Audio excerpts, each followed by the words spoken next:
Welcome to Mentoring Unlocked, hosted by Lindley, founder of Serendis Leadership and Mentor Key, the platform making mentoring impactful and elevating workplace development conversations. Maud is a renowned executive coach and leadership strategist with over 2 decades of experience, helping leaders unlock their full potential through adaptive leadership and meaningful mentoring. Tune in for personal mentoring stories, expert insights, practical tools, and bold conversations. Whether you're a mentor, mentee, or a culture shaper, there's something for you.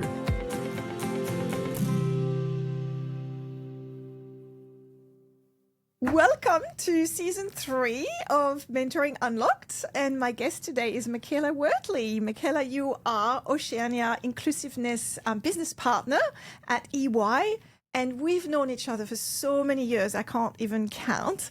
I'm so excited to have you finally on the podcast. Oh, thank you. In my mind, you are a reference when it comes to merging the concepts of human resources and coaching approach, data insight, business performance, holistic understanding of how an organization works. And I was particularly interested in hearing your perspective on mentoring, because being a fellow coach, mentoring is not that far. So I'm interested in hearing your perspectives about mentoring, organizational performance, and all the things that we talk about when we're the two of us that the audience will benefit from, no doubt. So thank you, Michaela. Thank you for joining. Oh, thank you so much for having me. I'm very excited to be here. We're going to have fun talking about a range of things. I'd love to start by sharing your experience and your career journey so far with the audience. I have found it fascinating what you have done, particularly in this current organization over the years, but I'm sure we'd love to hear. Tell us a little bit about, what's been the golden thread throughout your career? What are you enjoying most, and what led you to the current role that you're in? Yeah, wow. You make that sound so planned. None of it wasn't. In fact, I'm actually approaching my 27 years with EY. 27 at EY. I know. I know. I was meant to go there for 2 years and then do something else. But yeah, clearly that didn't happen.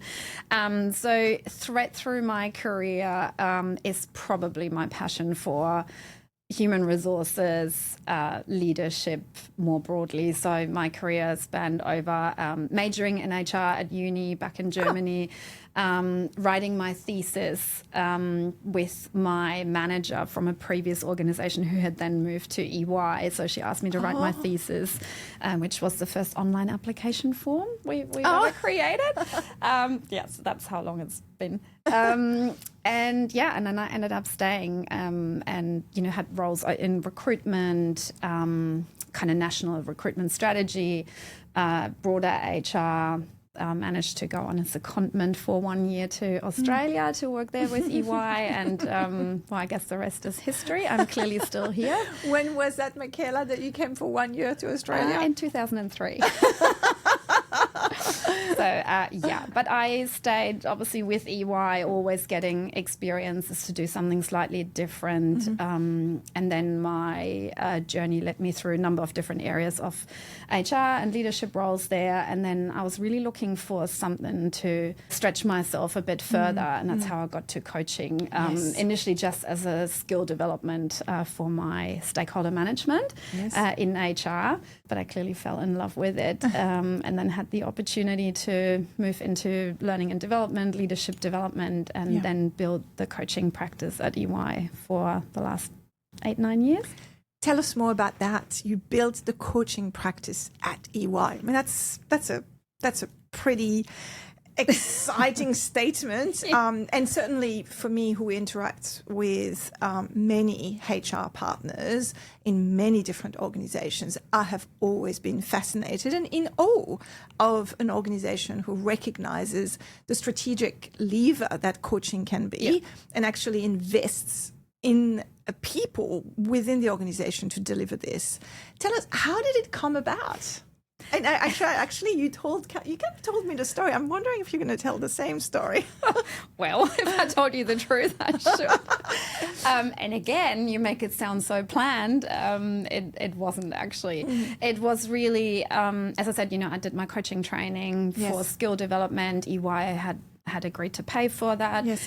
In fact, with a few other colleagues. And then as we came back from our training, 2 or 3 of us basically said, you know what, they paid for it. They should benefit from it because we actually liked coaching. And so we actually created flyers ourselves and sent them to, I think we identified our senior manager group at the time to say, hey, who would like some coaching? Yes. And it developed from there. And then we had so I was still in HR, in our learning and development team, there were a few people that also had been doing coaching but nothing formalized. And then I guess over the years, I just did more and more coaching. And then I remember going on my second parental leave and thought, I'll start my own coaching business and spent probably the 10 months that I was on parental leave setting up a website and, business plan and all of that. And as I was about to kind of launch and reduce my days at EY, my manager at the time said, so why would you do that externally? Why don't you do it here? This is the story I remembered. And so that's how it basically started to become more formal. So we carved out some time for me to dedicate to coaching. And then one of my colleagues who then worked with me for a very long time, he also did coaching. And so I think eventually we kind of started to form a proper function. And then as we got more and more coaching requests, we also got some budget, and then we decided to really build it and accredit some of our internal staff in coaching skills. And then over time we set up a formal coaching function, which I'm currently on secondment in another role, but when I left about 10 months ago, we had, and we still have similar number, about 30, 35 internal coaches. And at the height, so far we've delivered 1,200 coaching hours in a financial year. 1,200 coaching hours in the financial year. That's amazing. Yeah. And so tell us about perhaps who it is targeting in the organization, who comes to you, and how do you hold, I guess, the individual's goals with your overarching organizational agenda? Yeah. And I actually think that's where internal coaching works really well. So who comes to us? Again, that has changed over time. I remember at the beginning we had a lot of conversations. Why would we go with an internal coach rather than an external coach? These days, when I do suggest an external coach, because sometimes that's just more appropriate, I now have to explain why I do that and why we can't do it internally. So it's literally the opposite. It's the complete opposite, which is amazing because obviously the organisation values what we deliver, and they have built the confidence in our capability. We started out, as I said, more of the kind of middle management, so senior manager, director ranks. Last year it had dipped a little bit again. The year before we had 55% partners that we coached. And at the moment I can see that going up again. So we get more and more senior leaders. And then really a lot of the coaching that we do is around transition coaching or getting ready for a transition. So when I say transition, it's either stepping into a formal leadership role, or it's also kind of as in professional services as a kind of career path. Of course. So as people approach their promotion points, we help them. When I say get ready, it's not our role to ensure someone gets promoted, but we do a lot of work around being able to articulate who they are as a leader, what's their purpose, how to articulate their business case, how to articulate their personal case. So that's a lot of what we do. And I think that's where it aligns so well with, because most of our coaches come from within the broader talent team. Actually, we now have also a number of partners in our business who had received coaching, really loved it, got their accreditation, and are now coaching themselves. Amazing. But because we are so aligned to our leadership framework, to the culture, so it actually makes it really easy for us to help our people steer in the right direction. It's almost an embedding of, it's the true embedding of perhaps a lot of talent and L&D initiatives that are delivered through that coaching at a time where the leader is demanding or actually in demand for it, which is the best way to help embed those capabilities. And because we sit within leadership development, it's kind of it's really beneficial because the coaches report back themes, what are we seeing our leaders struggling, so it informs our leadership development agenda. But in reverse, we know what we're trying to achieve with our leadership agenda, so we can make sure we hit these things in coaching, and again, help our leaders look at the right areas that make them successful. That's amazing. And I think that experience will be highly sought after by our HR partners who are listening right now. Because many are actually, in my listening to various organizations, HR partners, what I hear often is how do we actually help embed some of the new learning that we are rolling out, or how do we deliver that tailored, personalized support to our leaders to help them make that shift. So internal coaching in a large scale organization actually really, really makes sense. Yeah, and I think even in smaller scale organizations as well. And, a lot of the coaching, or some of the coaching that we do is linked to specific programs that we're running, where we're doing debriefs, where we're then kind of having, reflection conversations, so that are specifically tailored to certain programs that people are going through. So it's really... as you said, it really helps embed, because when you think about, the split between what is learning, what is experience, what is coaching, it really helps really tick all those boxes. Yes, and transition between one and the other. Yeah.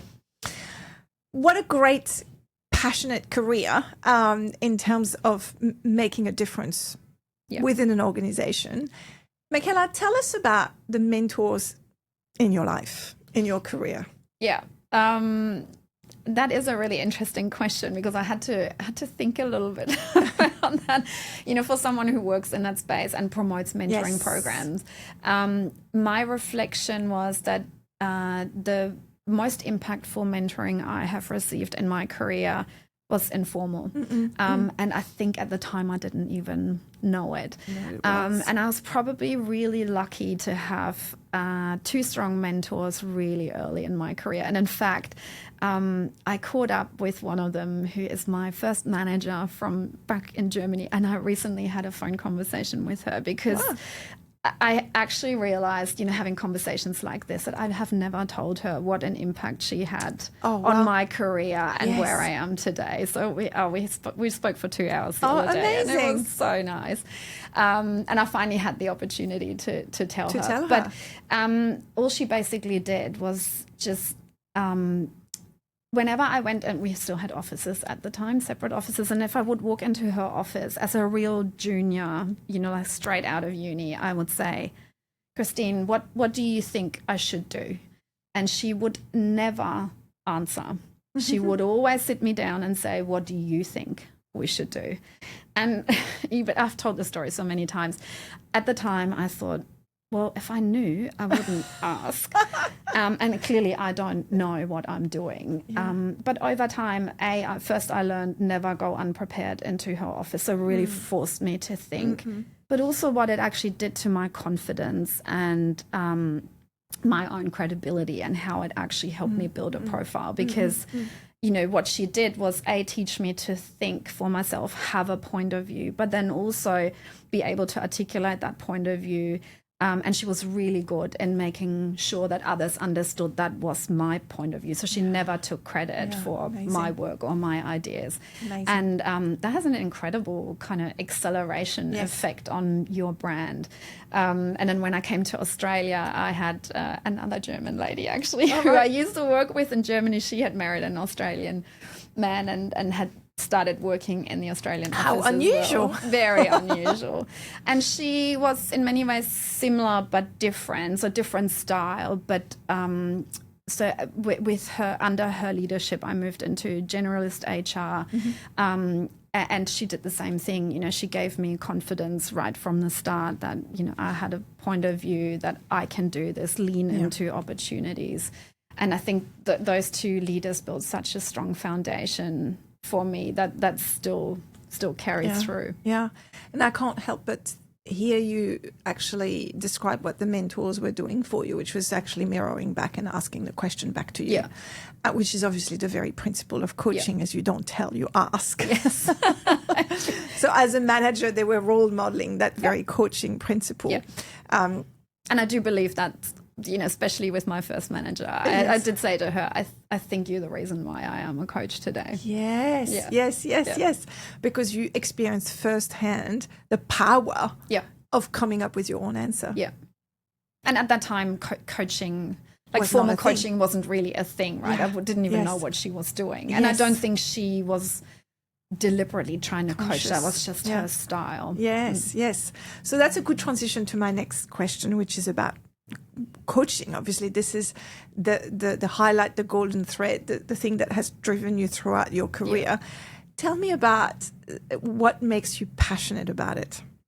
What makes me passionate about coaching? I love seeing the impact that I can have on others in a way that helps them to be better. Yes. I think sometimes, and you know, obviously also work in leadership development, but I'm not really the person who creates big programs because I find that a little bit harder to directly see the impact. I love being part of them and contributing, you know, like my knowledge to it, but the actual design is not really my thing. But when you sit, you know, face to face or even virtually with a leader or a person and you are able to ask them really curious questions, not to nurture my need to know, but to help them think differently. And then you see how their facial expressions change and how they pause. And then they get a bit uncomfortable. It's when you know you've kind of hit something and then seeing it unfold and emerge. And, you know, half the time I have no idea what it's actually triggered. And then having to go with the flow and pivot. As much as at in the early days of coaching, that was like, makes you break out in sweat. And, you know, I know every coach who's listening knows that you're constantly asking yourself, was that the right question? Was that the best question? Am I doing this right? But as you get more confident and you can just enjoy the conversation, it's so, that's what gets me out of bed. Intoxicating, isn't it? It is. And I think that's the thread through, you know, HR. That's why I ended up in HR in the first place. I want to help people in the workplace. I want them to have great experiences. And then, you know, coaching and leadership development gives you just such a really deep inroad into that. Yes. So, I love the way you've just described. You ask a question, you don't even know if you hit the right nerve, but you wait, you watch for that slight discomfort and then the insight that comes after that. And you said, you know, of course, as a young coach or less experienced coach, you never know if you're asking the right question. It's a bit like, you're trying, right? As you get more experienced, how do you know to ask the right question? How do you know that you have asked the right question? This is what you said prompted me to ask that. I don't have the answer to this question, by the way, Michaela. And I'm not even sure if there is a real answer. I almost kind of would come back with a question as a coach's habit. What is the right question? I don't think you'll ever know. I guess it's just having I guess having a bit of confidence to trust your senses. I think as you get more experience as a coach, you trust your senses a bit more. Like, I don't know, some people, they say a word and that word just kind of stands out to me, like it's in bold letters and a different color. And I don't know necessarily why, but something just kind of makes me ask them about that word. Why did you use that word? Or they hesitate for a moment. I was like, oh, why did you hesitate? Or sometimes you can see that between the examples that they're giving you and what they're saying is important to them doesn't really match. So yes, I think, and that's, we talk a lot about presence in coaching, and I also am a supervisor for our coaches. And so that's what we talk a lot about, that allowing yourself to trust your ability to coach and really be present and listen, because then these things come to you. Yes. Like when I remember when I first started coaching, it was the person still answering, and in your head you're thinking, what am I going to ask next? What's the next right question? Whereas now someone tells me something, and I sometimes have to say to my coaches, like, I need a minute, because I've just had so many questions pop in my head. I just need to order them and decide which one is the best next one to ask. And so being like you've just illustrated something that's been a big insight for me, because that presence, that ability to be a great coach requires you to listen and watch the signs that no one else would see. So what you said, that slight hesitation, that word that they've just articulated that has a lot of weight for them, or the dichotomy in two things they have just said, those little signs, you need to be uber present. You really need to watch them so that you know where to go next. But if you're asking yourself, have I asked the right question and where am I going next? You can't possibly be present. Not as present. No. Yeah. You've got to self-efface. You've got to take yourself out of the equation so that you can fully be with your person.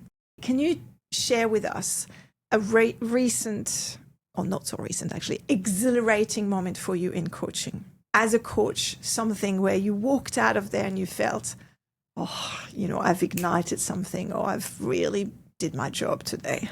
Yeah, that's a tricky one, because sometimes you only know like later. Yes, of course. I tell you an example, and this is a few years back, but that really stuck with me.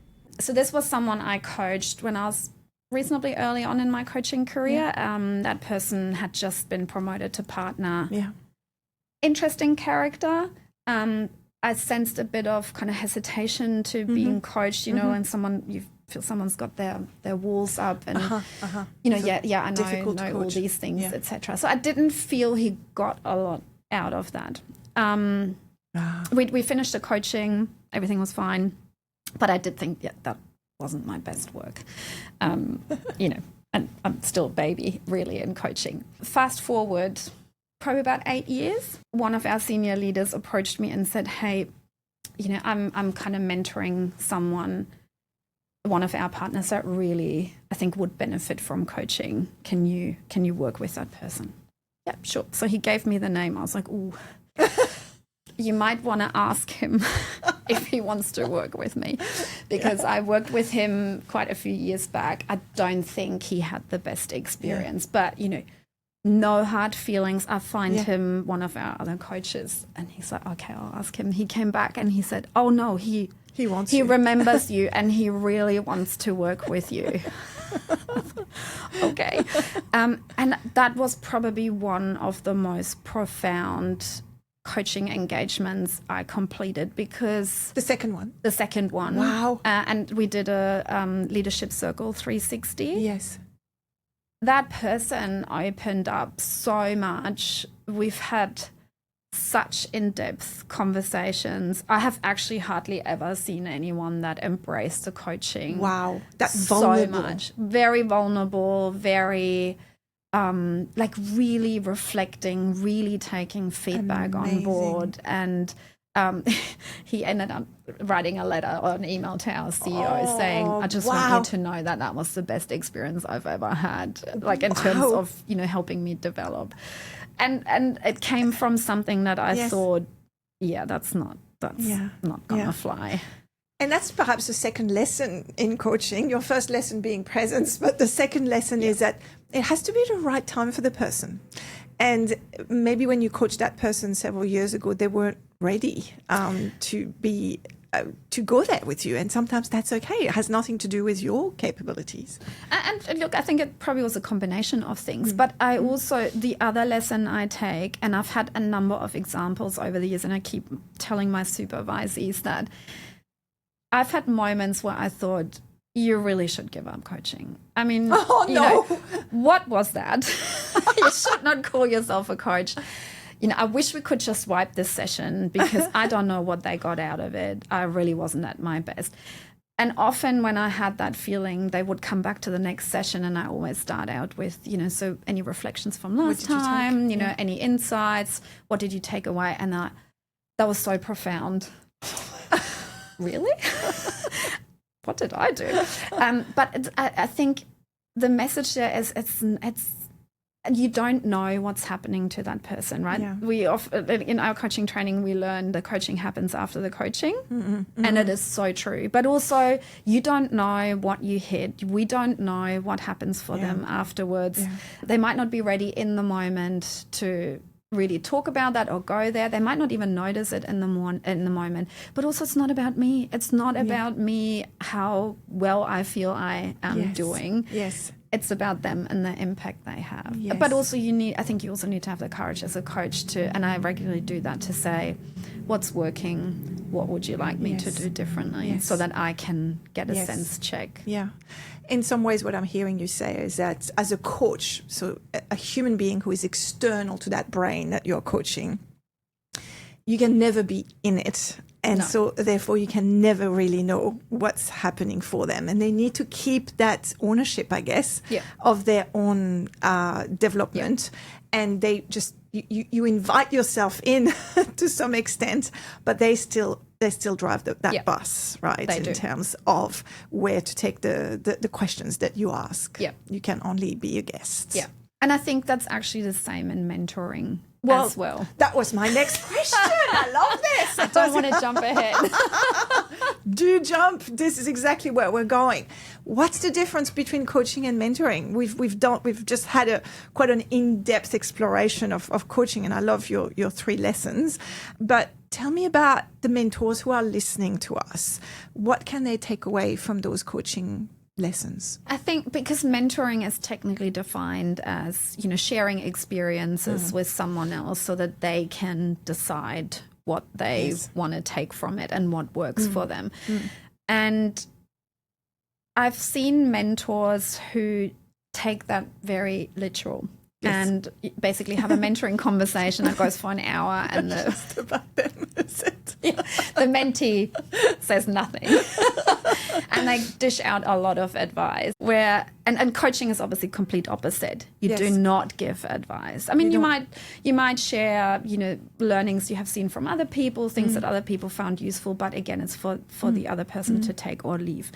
I think where mentors can really enrich their work is when they use the curiosity from the coaching, so they're asking the questions to understand which of their experiences may be valuable for the other person.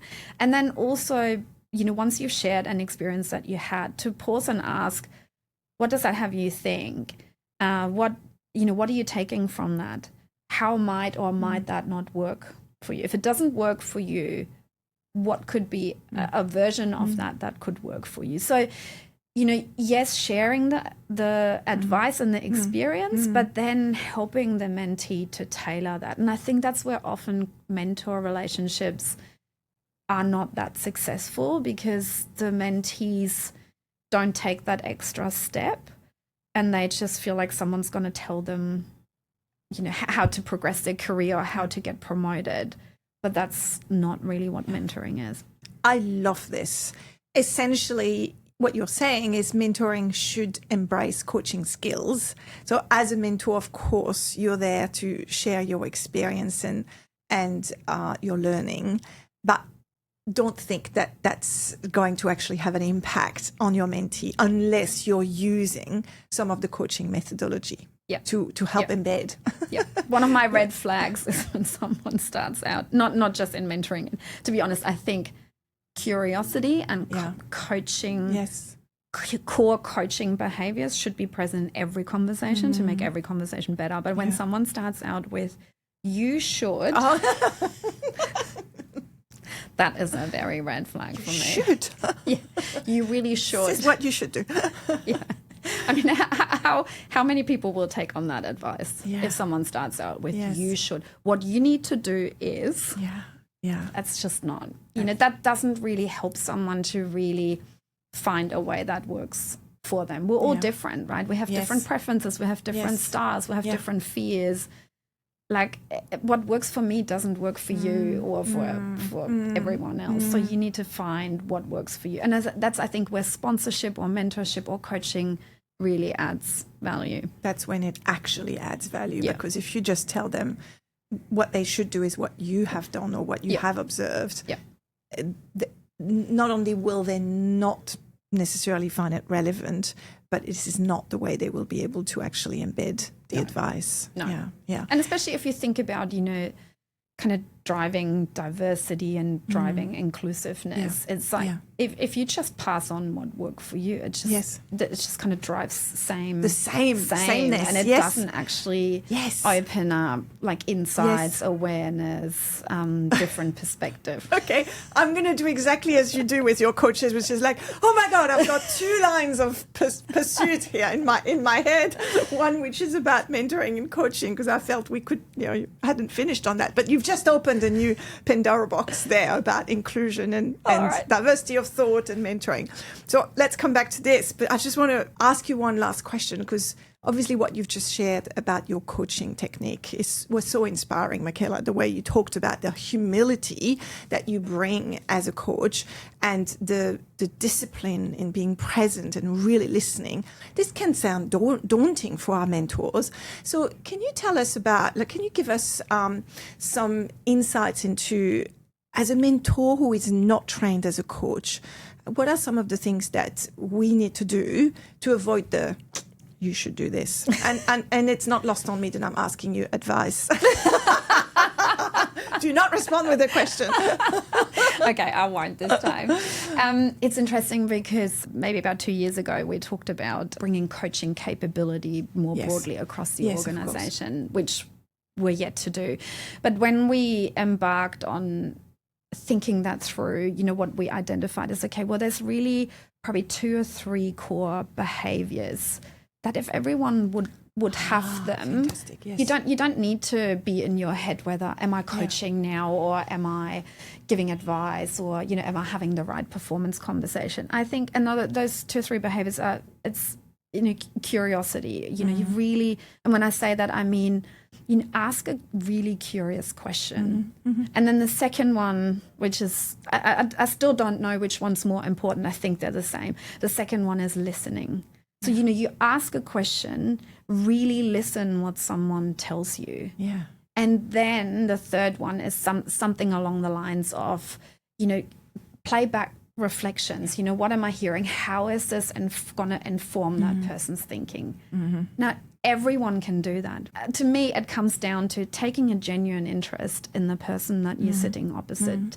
Whether that is a performance conversation, whether it's mentoring, whether that is people who are like me or who are not like me, it actually doesn't matter. Yeah. If you take a curious interest, like a genuine interest in someone, it'll come from there. It will flow. Yeah, it will just flow. Really think about what is that person saying to you. And then, even simple things like, what does that mean to you? When you say, because often when someone just said something and we take them very literal, but even things like, tell me more. What does that mean to you? What shaped that experience? Things like that. So you get to know, and once you've asked the first 2 or 3 questions and it opens up a conversation and you're really interested. Yes. It flows from there. Yeah. So if I illustrate what you're saying, as a mentor, you can share your experience, but immediately after, ask the person, how did that resonate for you? How does that translate with your experience? Any open-ended question that allows you to get invited into that person's brain, because their embedding of your advice is up to them. And you're there to facilitate that embedding. But really, they should still own that shift in their brain. And so asking deep, open-ended question, really listening, and then reflecting back what you've heard. These are 3 things that anyone can do. So as mentors, if you make sure that you bring that discipline into each of your mentoring sessions, it will flow from there. Now, can I ask a final question on this, which kind of hoping it will take us back to another topic that we want to go to. What do you think prevents humans from really listening? I have thought about this in the work context, especially, in our context as a professional services company. And where I have landed is that obviously the profession is about being paid for having an opinion and having the answers. Of course. So I actually think we train a lot of people in a professional environment to only listen for certain things that give me enough information so that then I can tell push the right what is the answer, what should you do, what's the product I'm selling, what's the solution that you need. So obviously there's a bit of habit, right? Our brain is somewhat trained. But then if you think more broadly, I do think there's, obviously we all have our own frame of reference, right? Our own biases. So when someone says something to me, I am listening often for the things that I want to hear. I kind of ignore the things that I don't want to hear or that I'm not interested in. And the other thing actually now we're talking about is, and I'm guilty of that as well, sometimes you have a conversation when you really just want to talk. So you ask a question really with the intention that you then can share your view and your story. And if you already have that in your head, it prevents you from really deeply listening. So I don't know if that really answers your question. Oh, it does. It absolutely does.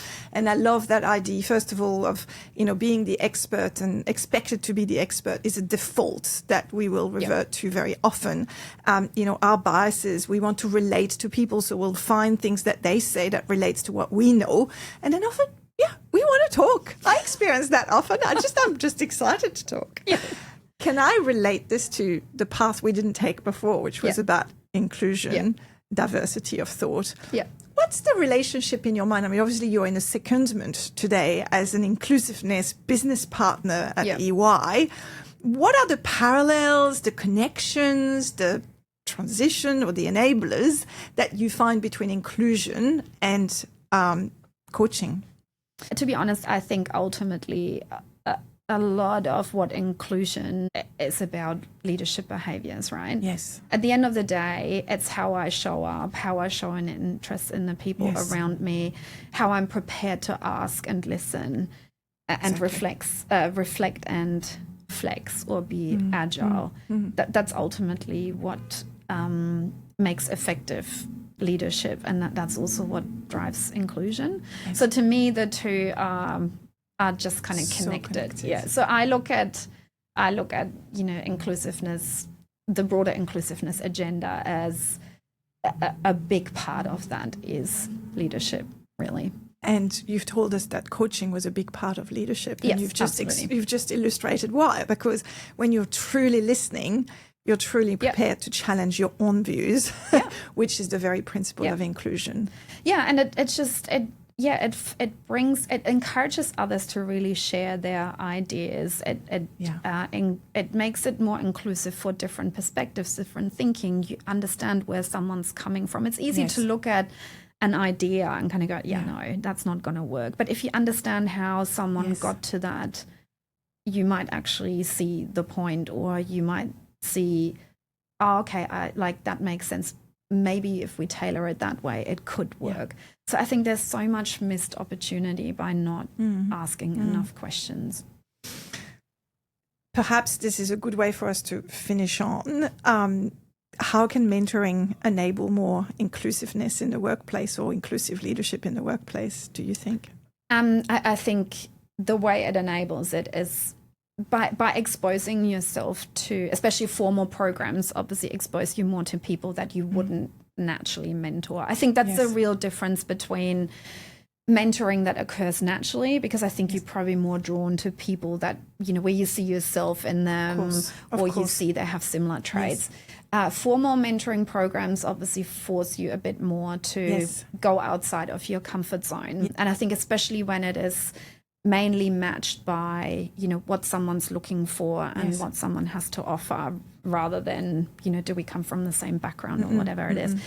I think it opens up perspective for both, for the mentor as well as for the mentee. So I think the term, walking in someone else's shoes comes to mind. Really understanding, why is someone doing this differently? Why are they bringing a different perspective? And then also being prepared, also as a mentor, to reflect on that. I actually saw a quote, and one of my colleagues sent me a deck from an old mentoring program, or a sponsorship program even it was, and they had participant quotes, and one was from a mentor who said, I actually feel like I learned at least as much as my mentee from every conversation. Yeah, absolutely.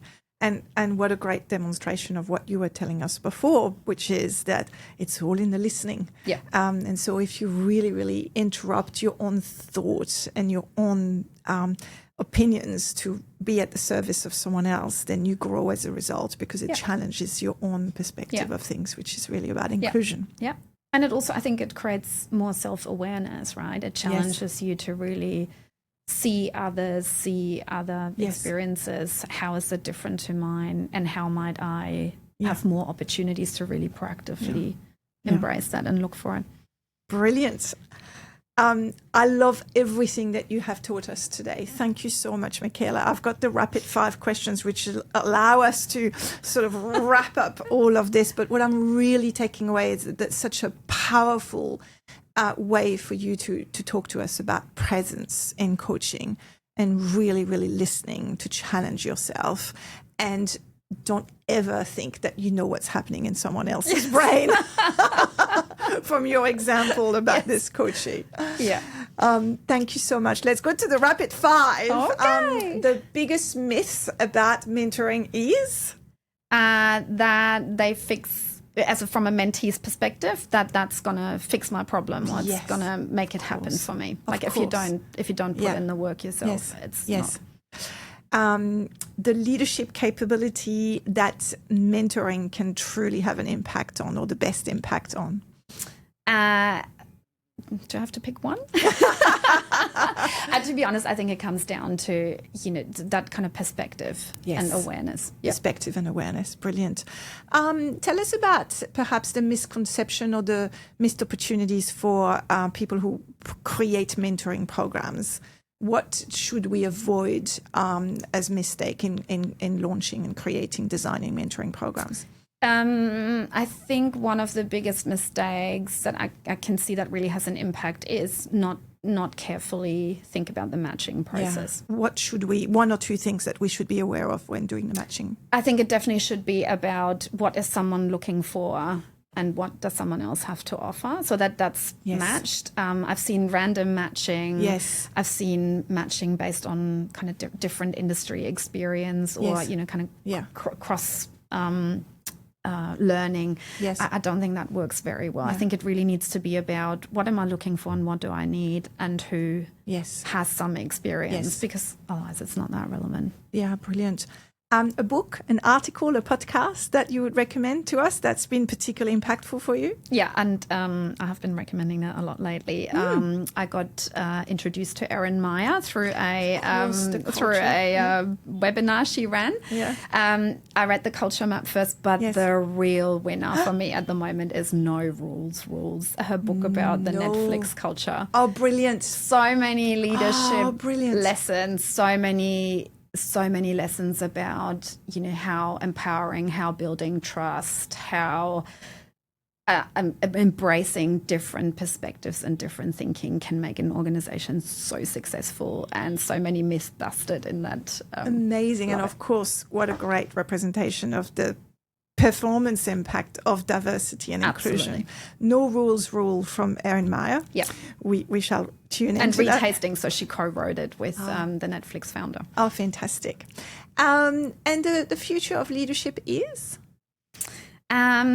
I think it's humanity. Yeah, I think that's probably couldn't agree more. Yeah, like if everyone's talking about AI and the complexity. I think if we're focusing on being human and taking an interest in our fellow humans, I don't think we have to worry about anything. That's a win. And that's a wrap for us. Thank you so much, Michaela. What a fascinating conversation. Yeah. Thank you for taking the time to be with me. My pleasure. Thanks for having me. Thanks for listening to Mentoring Unlocked. This podcast is powered by MentorKey, the platform designed to make mentoring impactful. If this episode unlocked inspiration within you, please follow, share, or leave us a review.